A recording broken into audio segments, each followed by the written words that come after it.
Well, good evening and welcome to this edition, the first edition for 2024, the Island Stats Cricket Show here on islandstats.com. I'm your host, Earl Basden. Joining me is co-host Ryan Steed for this year, as well as we'll have Doc Manders joining us from time to time. But Ryan, first of all, welcome and thank you very much for joining us on the Cricket Show. Yes, good evening. Good evening, everyone, listening audience. Yes, thank you all for having me. I'm looking forward to this. This is my first year. Thank you for the opportunity. Hope I can share a bit of knowledge and speak on what I know. And yeah, I'm looking forward to a great show this year. Sure. Ryan was part of the Bermuda national team that qualified for the World Cup. Unfortunately, injuries prevented you from making the squad for the World Cup. But Ryan, 2005. I want to go back before we start today's show. Take us through that emotion of being prepared and then being there when you crossed the line. Wow, it's taking me way down memory lane here. We'll go back 19 years now, like 2005 qualifiers, July, what was it, mid-July, Yes. in Ireland. The preparations was really good leading up to that tournament. At the time, Captain Clay Smith put a training program in place, and the players had to adhere to the program that he put in place. And it was some really hard trainings, Saturday mornings, through the week, a lot of spinning, a lot of weightlifting, a lot of runs Friday evenings. When everybody is out partying on happy hour. Our happy hour was running up North Shore. 5-mile runs coming through the city of Hamilton, running down Front Street, getting them a Burnt-Out Steel. Burnaby Street, run across them clubs. And, everybody's all having fun. And we was out training really hard, putting in the work because we had a mission in mind. And everybody was a part of that dream. And everybody believed the dream that the coach put in place. It was a lot of work that took place to qualify for that tournament. A lot of work went into that. The players, we all have buy-in to what the coach was trying to, coach and captain was trying to do at that time. Randall there as well, Saturday mornings. I remember Saturday mornings, I'd have to build 60 balls, they're marking whether it be good length or right lines. And then you turn around, you're doing shuttles with the batsmen. You're running like 50 to 100 shuttles. You got the guys like Albert Steed, Richard Basden, putting you through the paces. It was a lot of hard work when we guys qualified. It wasn't really, just coming there, turning up and just going through the motions. It was a lot of work. And so when we guys qualified, we felt that we had reaped the rewards of all the hard work that we had put in. You know what I mean? And it wasn't easy. It wasn't easy. I remember playing against Ireland the first game. Wow. Ireland, their backyard, they had a nice audience there to support them. They came out strong. You had like Ed Joyce and William Porterfield. You had all them Kevin O'Brien. You had all them name players that went on to do good things in their career. And we lost our first game, but after that we bounced back. We beat UAE. We scored 210. We had to defend that. And then we went on to beat Denmark. And that was my man of the match against Denmark. So it was a lot of hard work. And guys like Dwayne Slugger, Leverock, encouraging you, pushing you, Gennaro Tucker, Aaron Romain, Lionel Can, Clay Smith, Dean Miners, Salim Mukadam. It was a lot of quality within that team, man. It was destined to happen. It was destined to happen for all the hard work that we had put in. Yeah. Well, yeah. Well, I'm glad we got the opportunity for you to go down memory lane because I think it's important that we remember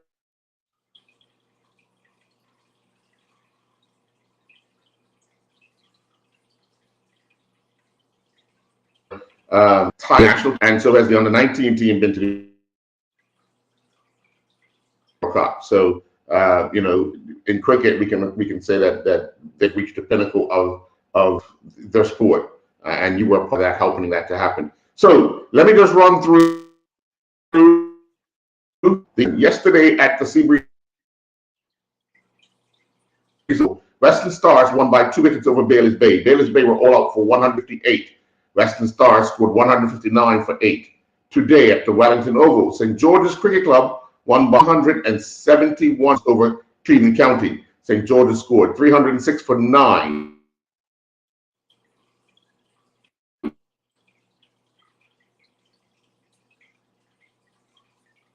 Cleveland yesterday at the Devonshire Recreation, 8 runs.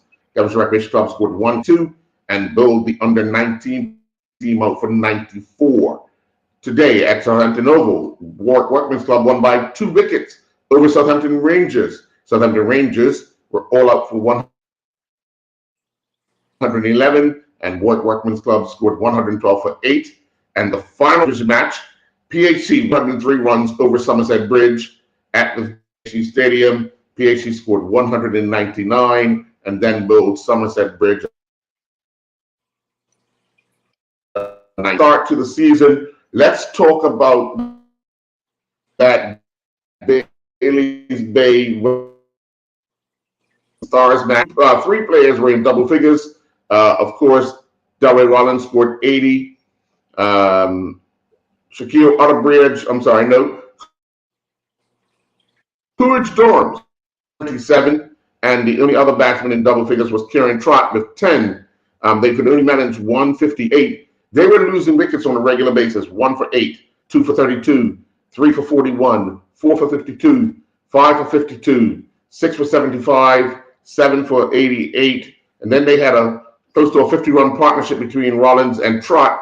The 8th wicket fell for 131. Looking at Bailey's score, were you surprised by the total that they were able to manage? Yeah, I actually am. If you line up that Bay Hares, I mean, I don't know the full 11 that played yesterday, but if they line up Bay Hares, I thought they would have posted a much better total. You got Darry Rollins, he scored runs. You got Stephen Utterbridge, Taryn Frame. I don't know if Rodney Trott played, but you got No. Durham. But if they line up that Bay Hares, you thought they would have posted a much better total, but with that said, what was the conditions? Was the wicket? How was the wicket? How was the conditions that when they went to bat? So those are the type of questions that I would need an answer for. Did the batsmen? I mean, listening to what the fall of wickets, it wasn't much partnerships at all until late in the innings. Between Trott and Rollins, so it wasn't much partnershis at all. So, Trott and Rollins. Yeah, so it wasn't much. It wasn't a rhythm within the innings so that they could build momentum. And as as the innings goes on, you want to be able to accelerate in the end. So it sounds like the early order batsman never really gave the late order batsman a chance. They was always trying to repair innings that was damaged from early. So. Yeah, I'm a bit surprised at that, to be quite honest with you. I'll just quickly run through. Azende Ferret out for 1. Shaquille Utterbridge out for 6. Taryn Frey out for 1. Stephen Utterbridge out for a dock. Carl Hudson out for 9. Corin Tennant out for 2. Nairobi Carmichael out for 1. And Chadwayne Johnson out for 1. Those were the other guys that never got into double figures, and that's where they struggled. They only had 3 batsmen, and if it weren't for Darry Rollins faced 78 balls for his 80 runs, hitting 5 fours and 7 sixes. Coach Durham had 4 fours in 49 balls, scoring 27 runs, and Kieran Trott faced 25 balls for his 10 runs, hit 2 fours. They were the only ones in double figures, so it was going to be a struggle. And then we quickly look at the wickets. Kamal Lavrock, 3 for 45 from 10. PJ Thomas, 8.5. It was 1 maiden, 3 for 45 as well. Brian Hall, 2 for 17 from 9 overs. So Western Stars set a plan and basically restricted Bailey's Bay to a total that they felt they can get. I mean, the Stars, to be quite honest with you, Al, I think Stars are going to surprise a lot of teams this year. They've got Kamal Lavrock down there. He brings a lot to the table, batting, building, fielding, his knowledge, his energy. He could pretty much run through a top order by himself. So, and then you got Mr. Brian Hole, what I mean, with his slow medium, what I mean, that could be deceiving at times as well, you know what I mean? So, and, PJ, he's been around for a while. He's, becoming more of a veteran of the game. So, they have experience in the building attacks. So they're not really no slouches. None of the guys that you mentioned that got wickets, they're all capable players. But again, Bayless Bay, if you line up with Terran Frey, Stephen, Otterbridge, it's quite surprising that they didn't get a more score of 200 plus. Mm. Yeah, and they're looking at Western Stars on the other side. Only 4 of their batsmen reached double figures. Kamal Lavrock, 78 off of 65 balls. He had 9 fours, 4 sixes. Sion Darrow, 12 runs off 11 balls, 1 6, 1 4. Brian Hall, 22 off of 29, 3 fours. And Jamari Mandis, 12 off of 11 with 1 4. To see them through was Seth Campbell and Jacon Ednis. They scored that 159 for 8 in 31.4 overs. Still a lot of overs on the board, but they were losing wickets the similar way, but they managed to get across the line. I know you said Western Stars will surprise a lot of people, but they're going to want to, be able to shore up these victories. Winning is one thing, but making sure you shore up a victory is ultimately what you want to do and what you want to accomplish week in and week out. Would you agree? Yeah, most definitely. With that said, I mean, I'm listening to you. It's like 18 wickets got lost on that wicket at Bayless Bay. So that's over 300 runs. So it's again, how is the conditions? That's a big factor. It's early days, early in the season. Was the wicket prepared adequately enough so that runs could be scored? So yeah, I mean, there's the type of things we have to observe and see what's going on. Before I can make a final decision on the quality of the game itself. I mean, the quality of what the players are producing. So yeah, again, 18 wickets lost. Teams are almost built up within 30 overs. It's a lot of questions to be asked there. Again, if a little total like that, though, on the other hand, a little total like that, you only want to be losing maybe 3 or 4 wickets chasing that score down. You know what I mean? You want to nurse around. You got plenty of balls. You got 300 balls to score 150 odd runs. You got almost twice as many balls for runs needed. So, it's just a matter of the instructions coming from the coach and the players applying the instructions. And I'm quite sure the coach might have told them, you want to take your time, partnerships, as we always talk about the cricket partnerships, and just look around and just put away the bare ball and run hard between the wickets. Sure. Well, the other Premier Division game that took place this weekend was today, and a much anticipated match between St. George's Cricket Club and Cleveland County. A lot of people were wanting to see what these two teams were able to produce. St. George's turned around and scored 306 for 9 in 50 overs, and then bowled Cleveland County out for 135 in 30.4 overs. Looking at the St. George's batsmen, Anzari Painter, 74, Onias Bascom, 90. The other double figures were Jonte Smith, 10, Aronde Bascom, 28, Mackay Simmons, 23, Ezekiel Burgess, 14, Abdul Salman, 29, Clay Darrow, 11. So they got partnerships. Like the first wicket fell for 16. The second wicket fell for 82. Third wicket was 204, and then 228 for the fourth wicket, 248 for the fifth wicket.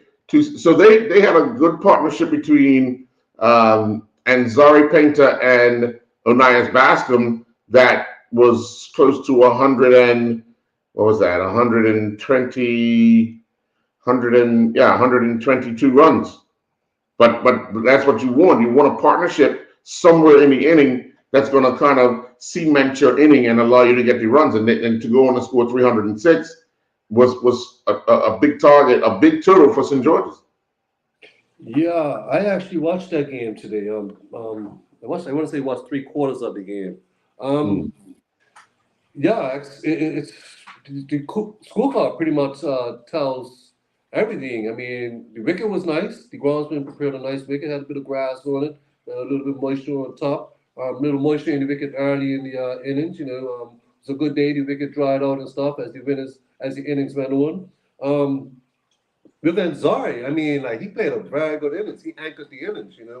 He stayed there. He whacked the ball around. He put away the bare ball. He ran hard between the wicket. He was very solid in his approach. He had a game plan that you can see that he went to the wicket with a game plan, and he looked like he stuck to the game plan, and just that's why he reaped the rewards. And Zara as a player has, I watched him over the winter months. I watched him over the last couple of years. He's put in a lot of work. So it looks like it's turning a corner with cricket, and again, like he batted very well. Then he had some good partnerships, and then the captain, when Nias came to the wicket, and with a Nias is going to put away any bare burden. And I always rated Nias as one of the top batsmen in Bermuda. So he came in and he just took it to the next level, and he just and that allowed for them guys, the later order batsmen, to come in and to accelerate the scorecard, because at one stage, after 25 overs, St. George's only had about 100 runs. So they scored at 4 runs and over. But again, that goal, the innings was set up nice by the Nias and Zari Painter. They set up the innings really well for the late order batsmen to come in and dominate as they did. So, and with that said, I'm quite sure, and I might be a bit biased, but I'm quite sure that the players going to set up his batting order so that they can do that. You know what I mean? Because St. George's is the batting lineup is is a very attacking lineup. Especially with a team that's won the 2020 for the last 3 years. It says a lot for right there in the South. It's a very aggressive lineup. So if they could get somebody to sit up early, it allows for the batsmen later down the order to come in and dominate. So Sure. that was the game plan, and it looked like it worked out. Well, for the first game of the season, it's really worked well. Dion Stubble in the bowling department took 4 for 47 from 10 overs. Treadwell Gibbons took 4 for 78 from 10 overs. The only other bowlers, Ty Bray Robinson, took 1 for 17 from 4. And then, because St. George's only lost 9 wickets. But looking at it, Ty Bray, 4 overs, 1 maiden, 1 for 17. And he opened the bowling with Mackay McGowan, but only 4 overs. Would that surprise you as an opener? You're only giving up 17 runs in your first 4 overs, including the maiden, and you had a wicket, but to only bowl 4 overs, where Jelani Richardson bowled 4 and Tamori Tucker bowled 4. Treadwell bowled 10, Alan Douglas bowled 10, none for 64. Dion Stubble bowled 10. Would that surprise you a little bit? I mean, I can see what the captain was trying. It looked like he was more or less trying to get he was trying to get more out of his senior bowlers, to not allow the St. George's batsmen to get on top, because you could see the confidence was just continuously building within the St. George's camp, and I believe he was relying heavily on his senior players to really put a chokehold on St. George's late attack, but it looked like it backfired a little bit, because I watched the boy Ty Bray. He was pitching the ball in good areas. They wasn't really getting him away too easily. Jelani Richardson, watching him over the years, I had him call comments. I really like this young man. He's got a very good bowling action. He wasn't as fluent as I've known him to be, but first game of the season, and I'm quite sure that will come with time. But nevertheless, St. George's took advantage of the bare burden. St. George's took advantage of the bare burden. They played the ball, they played the man, and and the score speaks for itself. The score speaks for itself. 306 over 300 or balls. So well done, St. George's. Yeah, and then looking at the Cleveland County inning, they were all out for 135. Dion Stubble, top scorer of 29. Stephen Bremer, the captain, 23. Mackay McGowan, 24. They had several people in double figures. Alan Douglas with 13. Tamori Tucker with 10. Jelani Richardson with 11. But just never got going. Damon Remain out for a duck after 10 bowls. Who's that? Somebody else was out for a duck with 1 bowl. Actually, Isaiah Greaves out for 1, out without scoring after 1 bowl, and Tyree Robinson out without scoring after 2 bowls.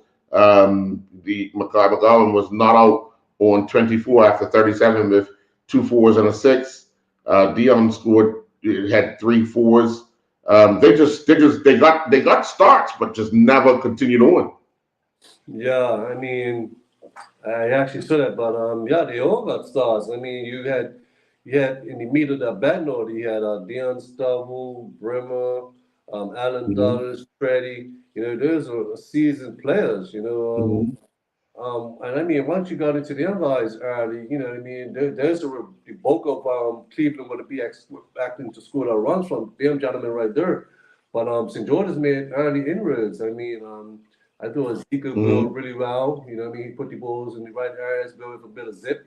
The young boy Shakai Dow, he bowled exceptionally well as well. He's putting the balls in the areas as well. And then Abdul, the young gentleman Abdul, who's joined St. George's, he bowled with a bit of zip as well, and also put the balls in good areas. So there was always building pressure, and 300 runs, schoolboy pressure for Cleveland was a big total for him to chase down. You know what I mean? The wicket was good, obviously 300 runs. The wicket was good.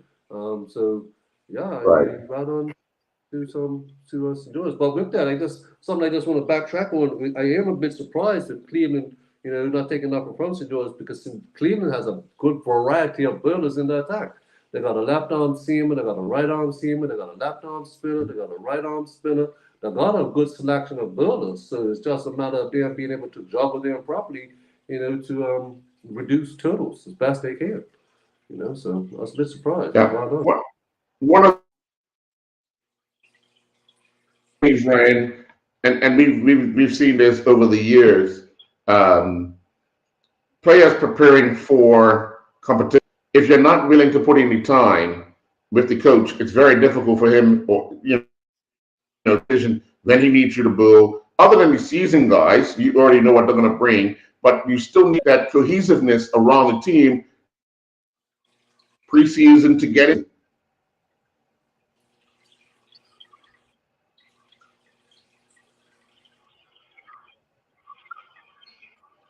So what we're going to do, we're going to take our first commercial break. When we come back.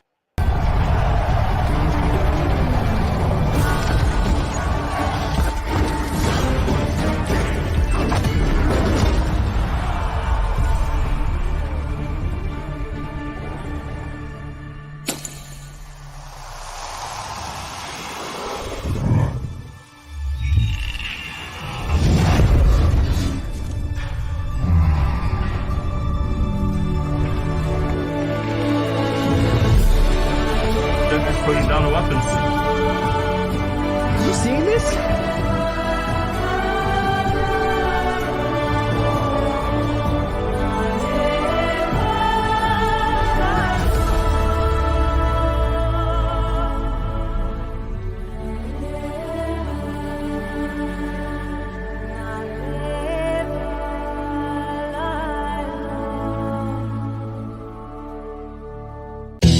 Better Than Bouillon is an oft-featured organic food producer who believe that great recipes begin with great ingredients.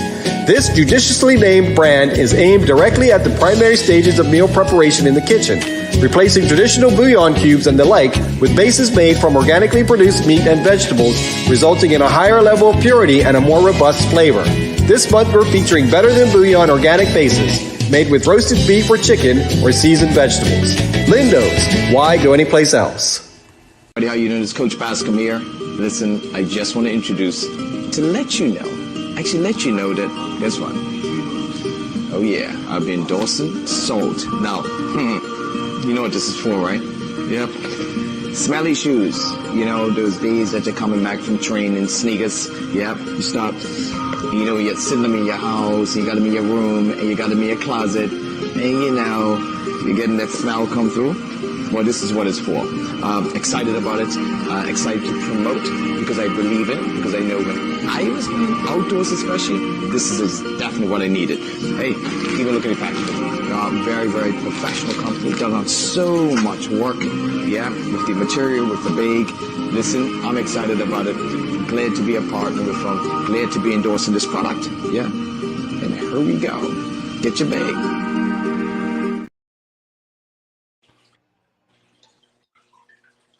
Welcome back. Well, Ryan, let's go into the first division. Yesterday at the Devonshire Recreation Club, the under-19s took on Devonshire Recreation Club. Devonshire Recreation Club batted first. They would score 180. Found themselves 50, I believe 50 for 1. It was a partnership between Dean Richards and Nkuma Cannon there. And then they lost 4 wickets in a matter of 1 over. 3 wickets in a matter of 1 over, and 4 wickets in a matter of 2 overs. We had Luke Horan. He bowled 2 players and got LBW, and then Isaiah O'Brien had Druande Bascom bowl. So they were like 50 for 1, and then 51 for 5. But they got a 62 out of Chris Daly, and Kilmer Cannon for 42. They were and then Aaron Holder was the other batsman in double figures with Dean Richards. Dean Richards scored 16, and so did Holder score 16 to get to that 182, pegging back that under-19 team. In the bowling department, Jay Hart, 3 overs, maidens, none for 19. Luke Horan, 9 overs, 2 maidens,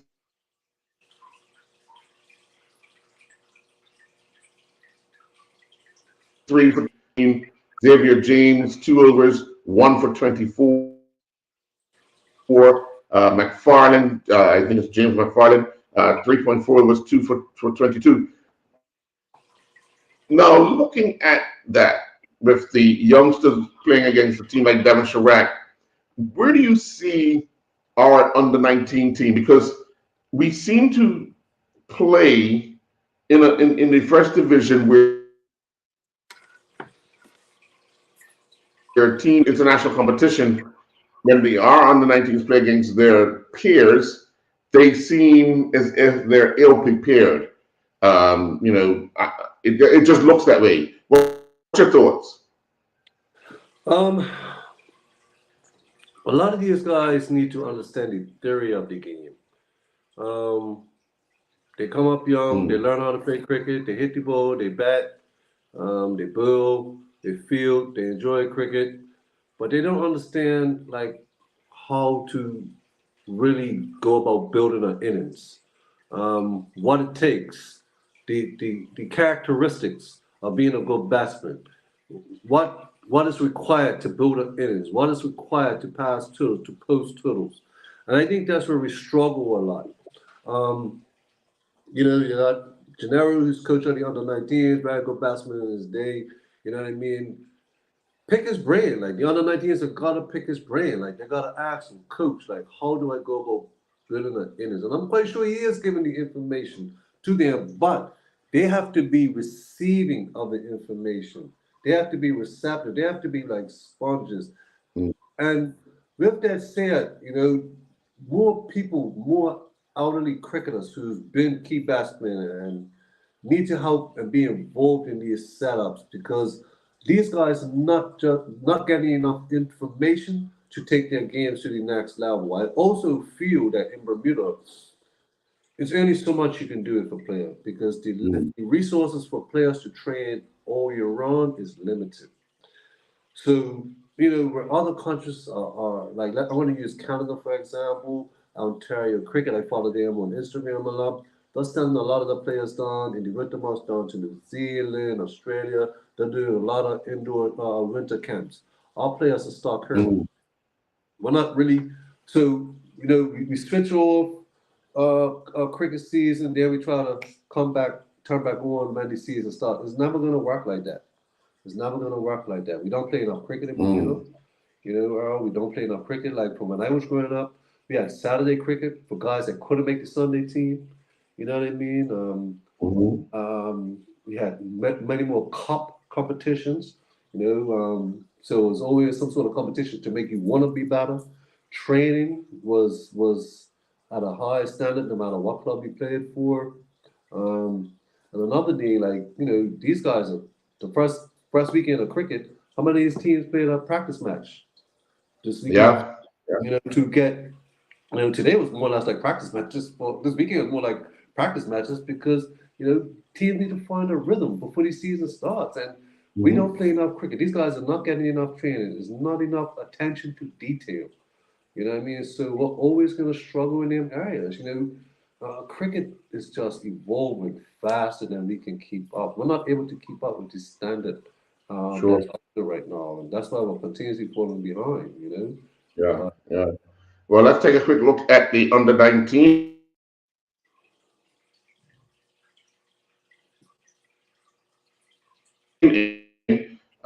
But they lost wickets regularly and often, with Isaiah O'Brien 10, C-Mates 13 not out, and Zed Gibbons 13.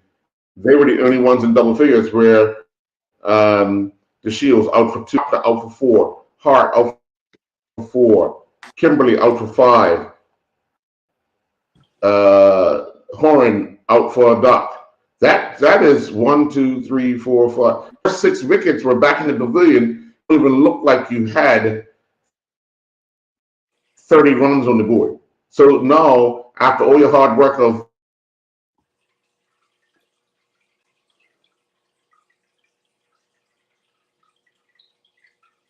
pulling the ball out.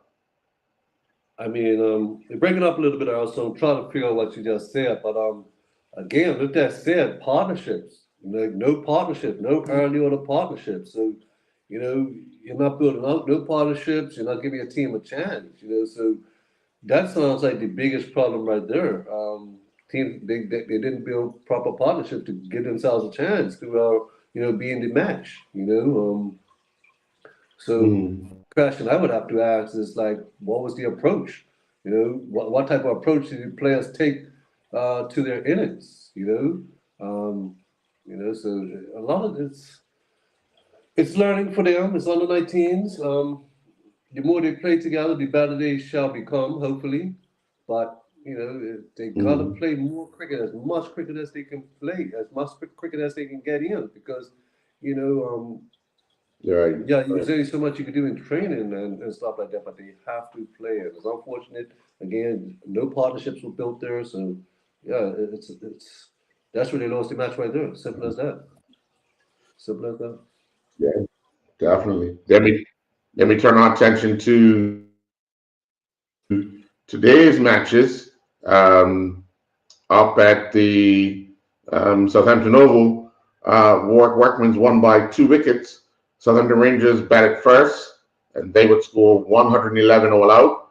And then Warwick scored 112 for 8 in the Southampton Rangers inning. Top scorer was Janaya Rayner, 34, Dalen Richardson, 33. No other batsmen in double figures. They had Nakori Smith, 6.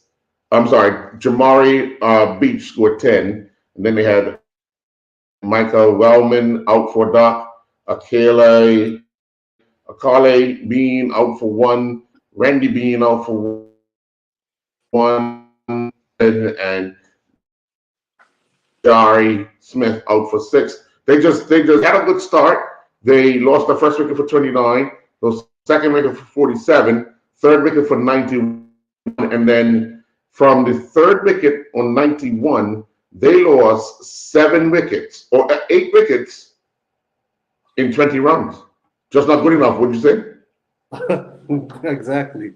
I mean, 18 wickets for just over 200 runs in a match. I mean, come on, like, you know, again, the standard, like, that's not good enough. Like, that's not good cricket at all. 8 wickets for 20 runs. Like, what happened? Like, was it late order collapse? I'm quite sure the wicket didn't change that much. So again, we talk about partnership. I'm always going to revert back to partnerships because partnerships is key to betting. Daniel Richardson, he's got a heavy load to carry for Rangers. He's a very good player. Watching him over the years, very good player. So he's going to have to really score a lot of good bulk of the runs.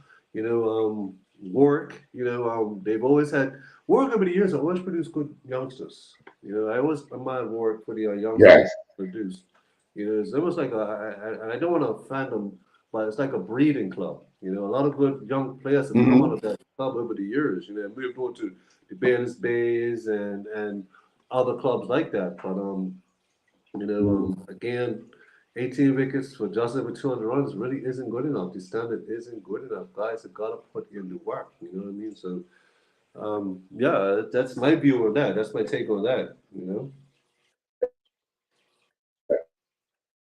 We'll turn around and look at the bowling figures for Warwick. You had Marcus Johnson, 6 overs, 2 maidens, 4 for 18. Luke Horan, 5.1 overs, 2 for 22. And Malachi Jones, 10 overs, 3 maidens, 2 for 31. Luke Horan, over the weekend in the 2 matches with the under-19 and with Warwick, took 5 wickets for, I believe, 64 runs. A good weekend for a youngster like that. But Warwick just had some consistent bowlers. The most expensive was Horan, who had 4.26. I'm sorry, no, Crazy James, 6.5. But no one else was over 3. Malachi Jones averaged 3.0, and Stephen Dill averaged 2.8. So they had a plan, worked to it, struggled a little bit, couldn't get the first 2 out. The first 2 scored 29 runs in 9.1 overs. So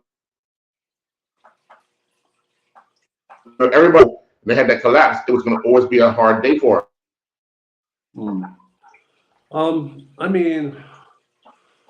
Horan, that young man, I watched him last year. I'm very impressed with him. He has a bright future ahead of him. I hope he takes cricket, takes advantage of all that cricket has to offer for him. He's young, he's energetic, he's athletic. Built a good spell yesterday, good one today. He has a lot of.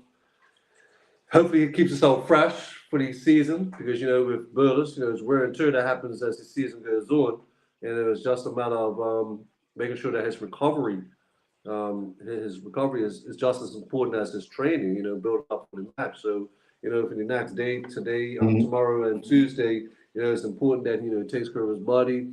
Does necessary icing to his shoulders and his back, stretching.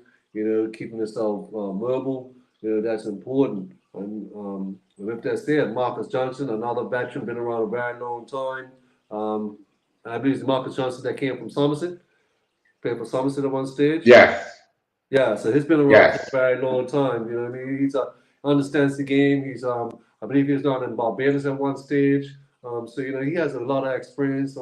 Again, and they got Casey James, another very good cricketer as well, all rounder, brings a lot to the table as well. So, Warwick sounds like they have a very good team. It's interesting to see how they make out this season.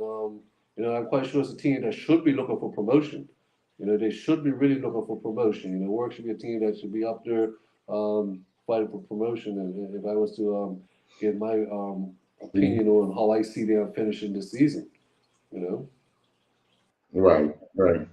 Well, they only had 4 batsmen in double figures. Warwick in the chase, they had Butterfield scoring 16, McFarlane scoring 17, Omari DeShield scoring 12, and Mark Johnson scored. Luke Horan out for 7, Malachi Jones out for 7, Corey Burgess out for 5.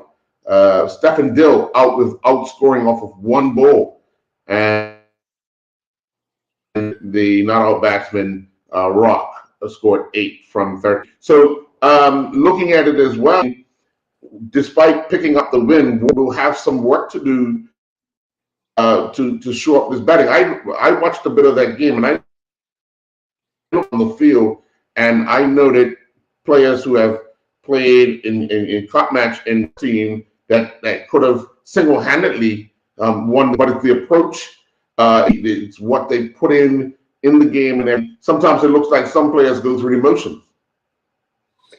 Yeah, it's funny you say that. I mean, some of these guys tend to go through the emotion, and that all boils down to the preseason, the preparation, leading up to the matches, leading up to the season. I mean, so that's what a lot of that comes down to. They're looking to get fit as the season progresses rather than being fit for when the season starts. So a lot of them's not physically nor mentally prepared for when the first ball is being built. So you may see the struggles, you may see the body language that speaks all of that when they walk onto the field. You know what I mean? Because once you go in that field, you can't hide. You cannot hide. Like, you got the spectators that see it, you got the opposition that's looking at you, that's taking notes. You know what I mean? So the preparation on the players, some of the players, it has to be better, especially with the more senior players. And I say this because I don't think they realize how much young players coming behind them admire them. I don't think they realize that, because I do coach under nines, and I ask them who are some of their favorite players, and they tell me, speaking from St. George's, the Mackay Simmons, the Onias Baskins, I've heard the Treddy Gibbons' name. These guys have to realize how important they are to the players that's coming behind them. And I think if they understand that, the preparation towards the game would improve. You know what I mean? Instead of just turning up on a Sunday, turning the arm over, going through the motions, and then, going to the bar after the game and having a good piss up. These guys' preparation has to improve, and it shows every Sunday when they play. We're going to take our commercial break. When we come back, we'll have more with the islandstats.com Cricket Show. Better Than Bouillon is an oft-featured organic food producer who believes that great recipes begin with great ingredients. This judiciously named brand is aimed directly at the primary stages of meal preparation in the kitchen, replacing traditional bouillon cubes and the like with bases made from organically produced meat and vegetables, resulting in a higher level of purity and a more robust flavor. This month we're featuring Better Than Bouillon organic bases, made with roasted beef or chicken or seasoned vegetables. Lindo's, why go anyplace else? How you doing? It's Coach Bascom here. Listen, I just want to introduce, to let you know that, guess what? Oh yeah, I've been endorsing Salt. Now, you know what this is for, right? Yep. Smelly shoes. Those days that you're coming back from training, sneakers. Yep. You start, you're sitting them in your house, you got them in your room, and you got them in your closet, and you're getting that smell come through. Well, this is what it's for. Excited about it, excited to promote, because I believe in it, because I know when I was playing outdoors especially, this is definitely what I needed. Hey, even look at the packaging. Very, very professional company, done on so much work, with the material, with the bag. Listen, I'm excited about it. Glad to be a partner with them. Glad to be endorsing this product. Yeah. And here we go. Get your bag.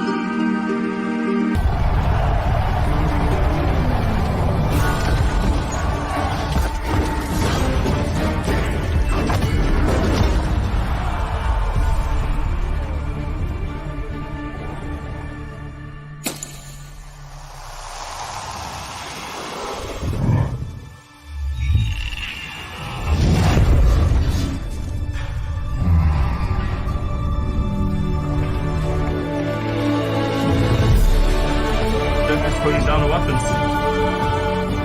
You seeing this?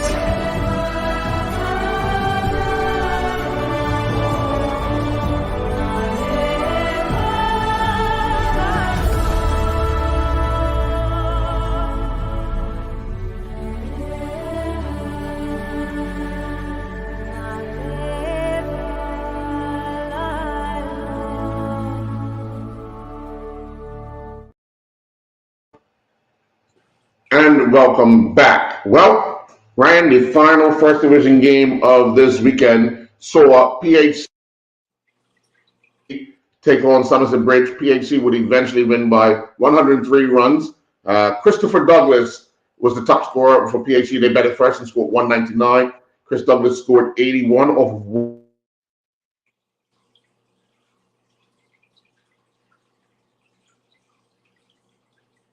run partnership with Gavin Manders. 1-4 and 2. Gavin from Western Stars and Chris from Somerset, PHC for a victory, getting them off to a good start. But they lost wickets, right after that. Ori Wilson out for 1, Devin Dill out for 0, Deontay Dillon out for 6, Darren Gibbons out for 18, Sage Carter out for 0, Jaden Simons for 0, Ryan Manders out for 0. I'm sorry, Sunga was not out on 19. He faced 24 balls, 3 fours, and their last man getting 7. But a good start. I think PHC, if they continue to get a good start, will build confidence down the order. Wouldn't you agree? Yeah,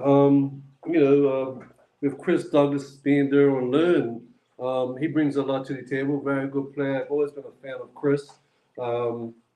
He knows about getting how to build the innings, and I'm quite sure the type of person Chris is. He would go down there and he would teach. He would educate people, and he would educate the batsmen, the younger players especially, on how they would go about their innings and how they should go about building their innings. And he'll lead by example. You know what I mean? So, with that, PHC, welcome back to the league. I believe it's their first year back now, back into the first division. They wasn't there last year. Yeah, first year back. Yeah. Yeah, so No, they weren't. No. They're gonna make the make a good stake a good claim in the division this year. Partnerships and setting up the innings for the late order batsmen to come in and dominate. That's something that they will probably look to do more of. With Chris coming up the order early, it's going to be, just milk around, stick around as long as he can, and allow the later order batsmen to come and do what's required of them. 199 is not a bare total. It's almost, I want to say, for Bermuda standards, 180, 200 is almost par. I want to say, seeing that 180, 200 is par. So 199 is not a bare total at all. So that's right on PHC again.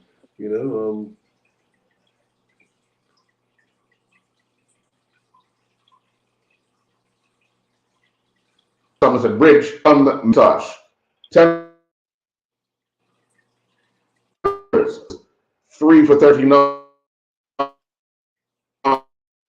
Donnie Charles, 10 overs, 2 for 40. They were the only wicket takers. Samir Tavares, 7 overs, none for 37. Kamai Richardson, 3 overs, none for 21. Shane Hollis, 4 overs, none for 21. So, McIntosh really bowled well. His average was 3.6, taking 5 wickets. To peg back PHC after that start, Somerset Bridge would have looked as said to themselves, okay, we've done the business restricting them 199. Now we have to go get the runs. They go to bat and only 3 batsmen. Sean Riley was out after the 3rd ball. Jason Smith after 3rd, 12 runs. McIntosh, 20 runs. Adrian Boris, 15 runs. And then the rest of the team, Donnie Charles out for 7. Richards out for 7, out without scoring. Tavares, 2. Shane Hollis out for 12. And Isaiah Foster out without scoring. So they got themselves back into it, but then let themselves down in the batting department.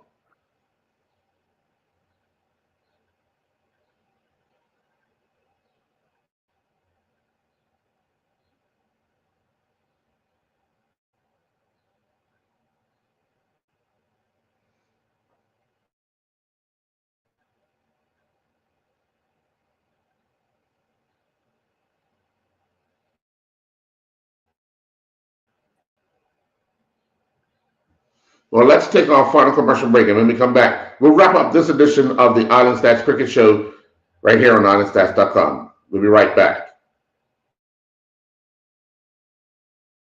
Ryan, we'll just take our final This is commercial Coach break. Bascom here. Listen, I just want to introduce, to let you know that, guess what?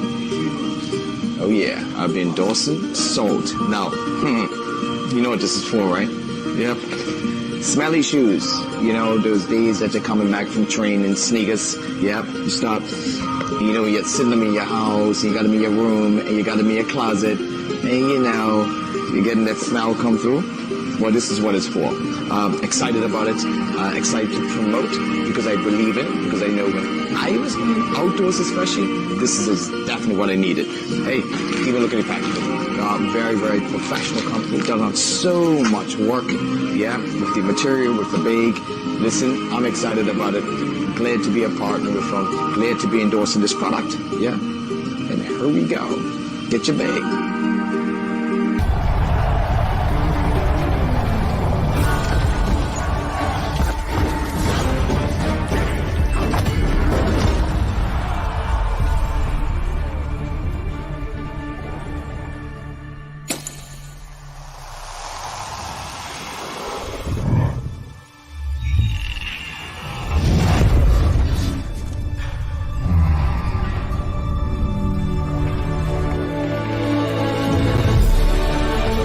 Putting down the weapons. You seeing this?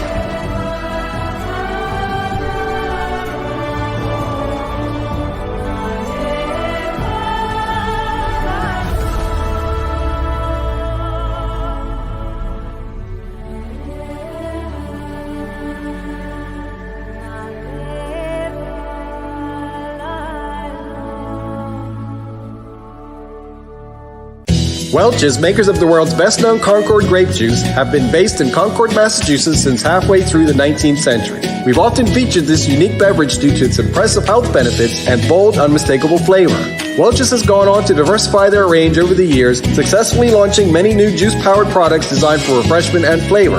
With the imminent holiday season in mind, we're featuring Welch's Sparkling Grape Juices, the ideal non-alcoholic party refreshers brought to us by John Barrett & Son Limited. Lindo's, why go anyplace else?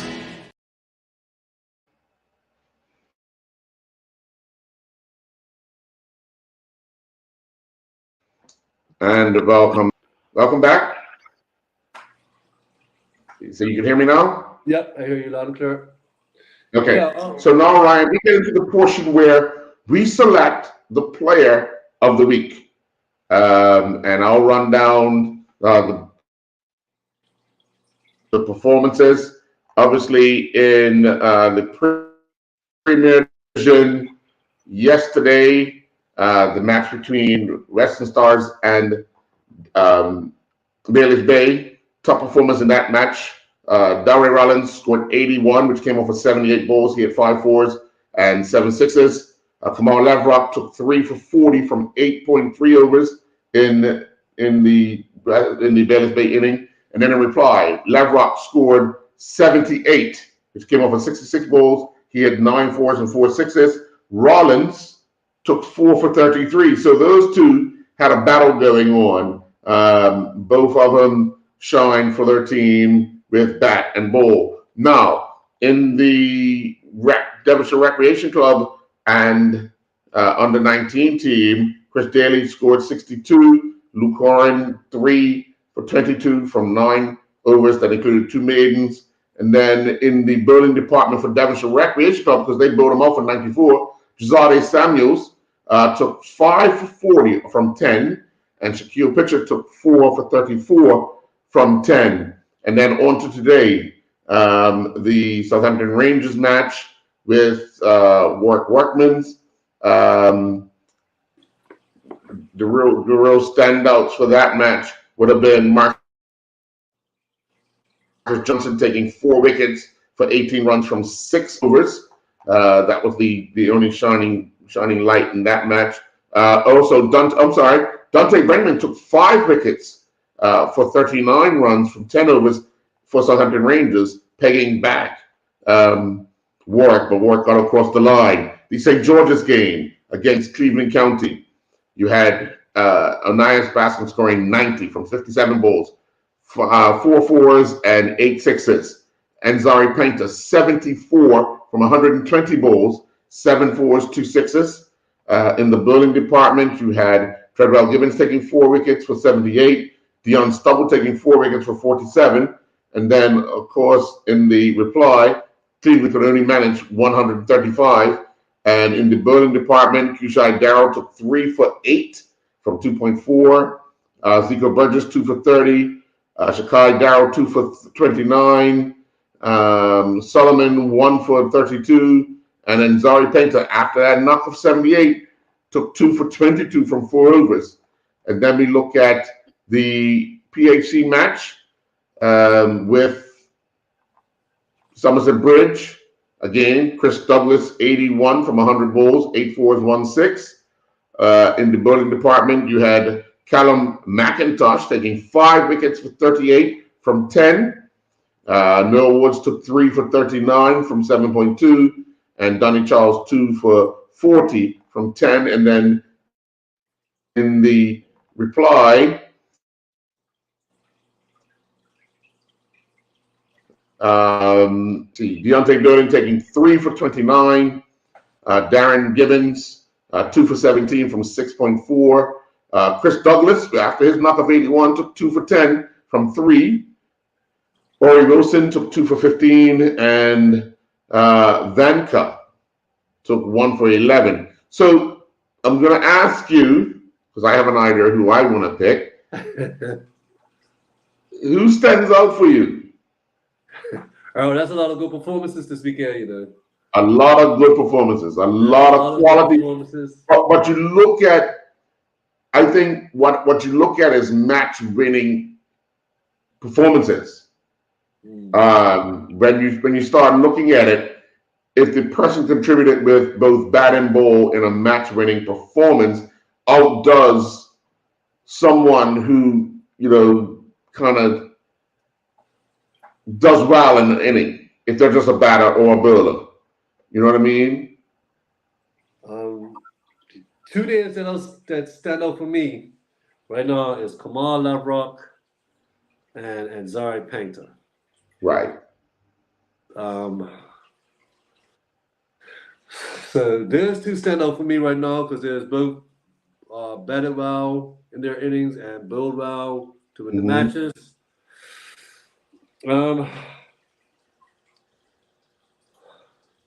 I guess because Kamal got the extra wicket, 3, and then Zari got 2.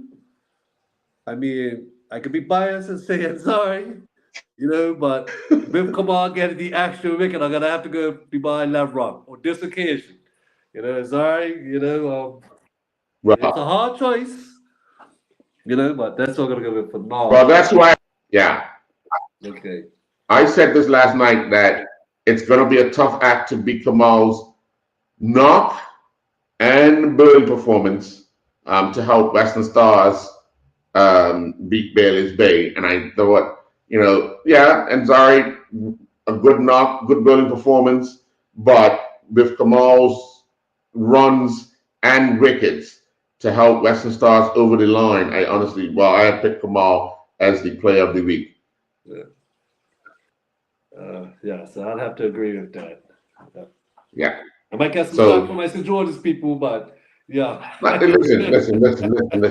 Listen. I don't get flack too. Don't worry about it. Doc gets flack from the Somerset people and the Western Stars people. Listen. But in all fairness, you look at it and you say whose performance contributed most for their team to help them to win. And realistically, you have to go with what Kamal was able to do for Western Stars. So Kamal Lavrock will be the Gosling's player of the week, the first week in 2024. So congratulations to him. And Ryan, your first show in the Island Stats Cricket Show. It's been a good one. Hey, thanks, man. Thanks for having me. And you know, I look to a nice season with you. You know. Yes, indeed. Well, folks, we'll be back next week, Sunday, with another edition of the Island Stats Cricket Show. Do enjoy your night.